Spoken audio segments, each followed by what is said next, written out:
Bonjour à tous, avant de regarder cette vidéo, nous avons un message très important à vous transmettre. Vous le savez, nous sommes une radio complètement indépendante car vous êtes notre seule source financière. Pour que Radio Courtoisie continue à vivre, nous avons besoin de vous. En nous soutenant, vous bénéficierez donc d'une déduction fiscale de 66%. Alors cette année, soutenez Radio Courtoisie sur notre site internet ou par chèque. Il n'y a pas de petits dons, chaque participation compte. Merci à tous.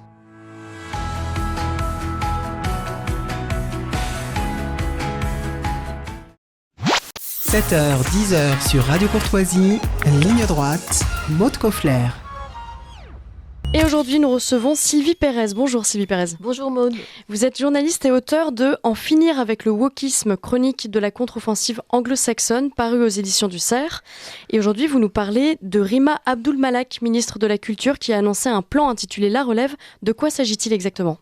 L'idée est de renouveler les postes de responsabilité dans le monde culturel pour, je cite la ministre, créer des récits nouveaux avec des gens qui viennent de différents horizons.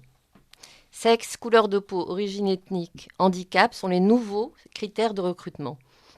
Le ministre s'engage à sélectionner, dans le mois qui vient, 101 personnes, c'est-à-dire une par département, qui seront destinées à des postes de directeur de théâtre, de musée ou de scène nationale.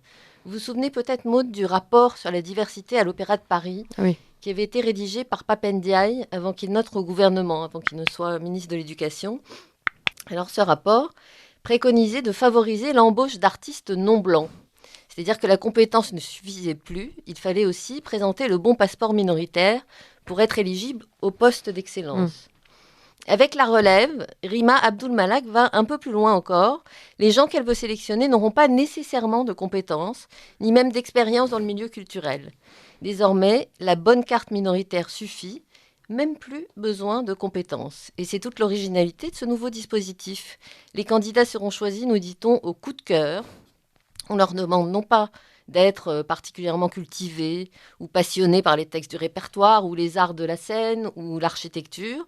On leur demande avant tout de refléter la diversité de la société, d'incarner ce qu'on appelle la France culturelle de demain. Je ne sais pas exactement ce que c'est, mais donc nous allons le voir bientôt. Et une fois sélectionnés, ces candidats seront ensuite formés pendant 2 à 4 ans avant de devenir nos nouveaux directeurs de musée ou de théâtre. D'accord. Alors comment sont-ils sélectionnés, ces candidats ? Alors le ministère s'appuie sur une association tout à fait remarquable qui s'appelle les Déterminés. En même temps, il y a entre la relève qui sonne un peu comme une purge et les Déterminés qui sonne un peu comme un plan dont on ne pourra pas résister. C'est un petit peu effrayant. Mais enfin, c'est une association tout à fait honorable qui, depuis plusieurs années, accompagne des jeunes des quartiers défavorisés ou de zones rurales dans la recherche d'emploi et les oriente vers l'entrepreneuriat, donc c'est plutôt positif. C'est donc cette association qui va s'occuper de sélectionner les candidats. Alors on est un peu surpris de constater que leur site internet est rédigé en écriture inclusive, mais au fond, on n'est pas très étonné. En réalité, il y a une cohérence idéologique dans tout ça.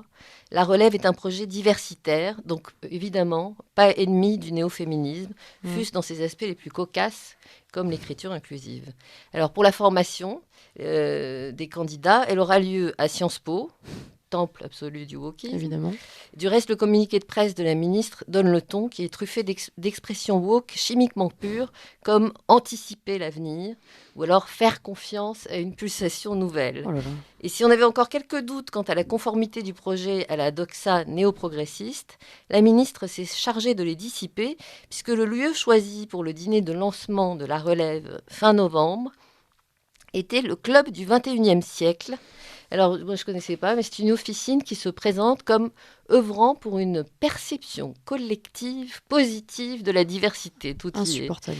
Nous voilà donc, cher Maud, définitivement en régime diversitaire, pour reprendre l'expression de Mathieu Bock-Côté. Si surprenant sous la présidence d'Emmanuel Macron, Sylvie Pérez. Alors, non seulement c'est pas surprenant, mais c'est la marque de fabrique des 2 quinquennats d'Emmanuel Macron, il s'en est jamais caché. La volonté d'ingénierie sociale apparaissait déjà clairement dans son programme présidentiel.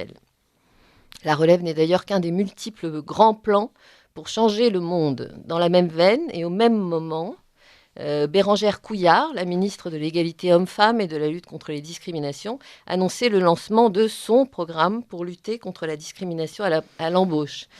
Alors ça s'appelle le testing, c'est un mot anglais, ça sonne bien. De quoi s'agit-il ? Des fonctionnaires vont passer toute l'année 2024 à envoyer des CV fictifs à 500 entreprises, donc des faux CV. Ah d'accord. On a un peu de temps à perdre en ce moment. Des candidatures qui présentent donc des critères de discrimination, c'est-à-dire des candidatures de femmes ou de représentants des minorités ethniques ou sexuelles. L'idée est de piéger les entreprises et de les surprendre en flagrant délit de discrimination, puis de les sermonner, de les rééduquer au besoin, et pour celles qui refuseraient de se soumettre à l'impératif diversitaire, de les sanctionner financièrement d'un montant pouvant atteindre 1% de la masse salariale, nous promettons. Vous reprendrez bien un petit peu de bureaucratie. Alors l'objectif est d'améliorer la cohésion sociale, n'est-ce pas un objectif louable ? Alors il y a cette expression d'un chercheur et auteur anglais qui s'appelle Doug Stokes et que je trouve très pertinente. Doug Stokes parle d'hypocondrie politique. Vous comprenez, les démocraties libérales ont cette fâcheuse habitude de s'accuser de tous les maux. Nous sommes de véritables malades imaginaires. Il faut bien comprendre que nous sommes les pays les plus soucieux d'égalité, en tout cas d'égalité d'opportunité, d'égalité devant la loi. On a mis en place les dispositifs anti-discrimination les plus sophistiqués. Je peux citer l'Equality Act en Grande-Bretagne, les lois sur les droits civiques aux USA. En France, on a notre loi relative à l'égalité et à la citoyenneté. On a la loi Rixain visant à accélérer l'égalité économique et professionnelle hommes-femmes. On a le défenseur des droits, on a la DILCRA, j'en oublie. Ça fait beaucoup. Oui, j'en oublie sûrement certains. On a toutes sortes de recours en cas d'injustice et c'est tant mieux. Et pourtant, on passe notre temps à chercher à prouver que notre société est par nature injuste. Et alors sur ce thème, évidemment, les technocrates sont pleins d'inventions. Je ne vous parlerai pas ici de la nouvelle charte pour la représentation mixte des jouets, qui va pallier à un problème majeur de notre société, fruit du génie conjugué de la ministre de l'Égalité et du ministre de l'Industrie, ou encore du bien connu plan de lutte contre la précarité menstruelle, qui permet le remboursement des protections périodiques et dont le budget sera doublé à compter de 2024. Voilà. Emmanuel Hénin, qui est professeur de lettres à la Sorbonne, résume parfaitement la chose avec cette phrase « Le wokisme est une idéologie qui ruine l'essentiel en s'attaquant à l'accessoire ». S'attaque à l'accessoire peut-être, mais en quoi est-ce que cette obsession diversitaire ruine l'essentiel ? Encore une fois, n'est-il pas légitime de vouloir donner un coup de pouce aux minorités ? Écoutez, en juin dernier, la Cour suprême des États-Unis a décidé d'en finir avec les quotas positifs à l'entrée des universités. Cet arrêt historique, ça a été très important, du 29 juin 2023, est l'aboutissement d'une bagarre juridique qui aura duré 10 ans. La procédure avait été lancée par une association d'étudiants américains d'origine asiatique qui étaient lassés de voir leurs solides dossiers recalés au profit de dossiers moins brillants que les leurs. Les quotas positifs favorisés, c'est prouvé, parce qu'ils ont épluché tous les dossiers de candidature sur plus de 10 ans, d'ailleurs, sur 15 ans, je crois. Donc, et on s'est aperçu que donc, les quotas positifs favorisaient, et c'était le but, les étudiants noirs américains et ceux d'origine hispanique. Mais évidemment, on ne peut pas avantager Pierre sans léser Jean, ou alors avantager Pedro sans léser Juan, enfin, je ne sais pas. Donc, exit l'affirmative action à l'entrée des universités américaines. Restent néanmoins les départements qu'on appelle les départements DEI, selon la sacro-sainte triade du wokisme, diversité, égalité, inclusion. Or, depuis les années 2000, ces départements sont devenus obèses et omnipotents. Ils contrôlent ce qui se dit sur les campus, ils contrôlent les embauches de professeurs, ils contrôlent les budgets de recherche. On exige même maintenant des professeurs qu'ils aient, en plus d'une compétence dans leur domaine, en mathématiques, en histoire ou en biologie, des diplômes de diversité. Wow. Donc on a vu, si vous voulez, aux USA, à quel point les nouvelles orthodoxies morales asphyxient l'éducation supérieure. Les universités obnubilées par la défense des minorités sont devenues des fabriques de militants. On n'y apprend plus comment penser, mais quoi penser. En somme, le problème majeur de cet impératif diversitaire, c'est surtout qu'il détourne les institutions de leur mission. L'université n'est plus dédiée à la transmission des savoirs. Elle devient un camp d'entraînement pour guerriers de la justice sociale. Alors, l'impératif diversitaire dans le milieu culturel, ça se traduit comment ? Alors, ça se traduit par des quotas dans les séries et les films. Vous savez, dans les castings, il faut tant de femmes, tant d'homosexuels, etc. Je vous recommande sur ce sujet le livre de Samuel Fitoussi qui s'appelle « Woke Fiction », dont vous avez sûrement entendu parler d'ailleurs. Oui, absolument. Mais qui est très bien. Alors, ça se traduit aussi par l'urgence de décoloniser les musées, Il est de bon ton de dénigrer les collections, Mhm. de voir dans l'art européen non pas des merveilles, mais un vestige navrant du suprématisme occidental, et dans les chefs-d'œuvre issus du monde entier, le fruit de brigandages impérialistes. Les musées ne sont plus là pour préserver les œuvres et les rendre accessibles au grand public, ils sont là pour servir l'idéologie woke. Mm. À la Sorbonne, par exemple, cette année, le jour de la rentrée, on expliquait aux étudiants en master de management culturel qu'ils auront bien sûr un mémoire à rédiger. Et voici les thèmes qu'on leur donnait en exemple et qui étaient suggérés cette année. L'écoféminisme dans la culture, ou encore faut-il décoloniser l'écologie, le rôle des arts. Oh, mais quel cauchemar. La ministre de la Culture, lorsqu'elle est entrée en fonction, a promis de relever le défi de la transition écologique dans le milieu artistique. On voit pas très bien le rapport, mais enfin, en tout cas, c'est un cap, comme ils disent, c'est un cap qui est décidé. Les producteurs de cinéma devront bientôt rendre des comptes sur leur empreinte carbone. C'est pas une blague, hein, ils devront montrer qu'ils n'ont pas envoyé trop d'emails, etc. Non seulement on leur demande de s'occuper de questions qui ne sont pas de leur ressort, mais en plus, on les accable de tâches administratives pour servir toutes sortes de luttes. Rendez-vous compte tout de même que depuis la campagne #MeToo, chaque théâtre a, par exemple, ça, vous ne savez peut-être pas, l'obligation de nommer un référent harcèlement. Ah oui, non, je ne savais pas. Ça, c'est dans le grand plan contre les violences sexuelles et sexistes. Mhm. Donc, on met en place des espèces de commissaires politiques au service du régime diversitaire. Alors, la plupart s'y plient. Évidemment, ils sont forcés, hein, parce que sinon, c'est conditionné. Les subventions publiques sont conditionnées à ce genre de discipline. Donc, la plupart s'y plient, mais de pure forme.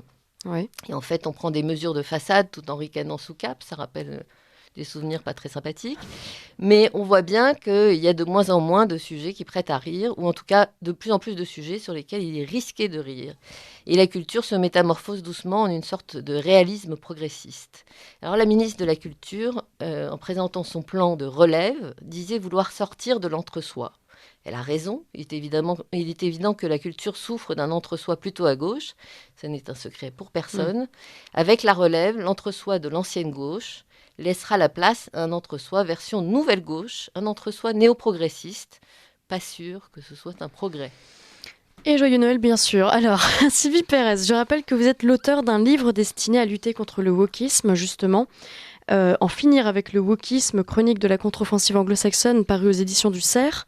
Vous y donnez des clés pour répondre à ces dérives, la théorie du genre, le racialisme, le décolonialisme. Quelles sont, dans les grandes lignes, ces clés que vous donnez à vos lecteurs ? Écoutez, ce sont tout un tas d'initiatives que j'ai pu observer. En fait, moi, j'habite en Angleterre depuis 2011. Donc, j'ai vu arriver cette vague woke, arriver des États-Unis.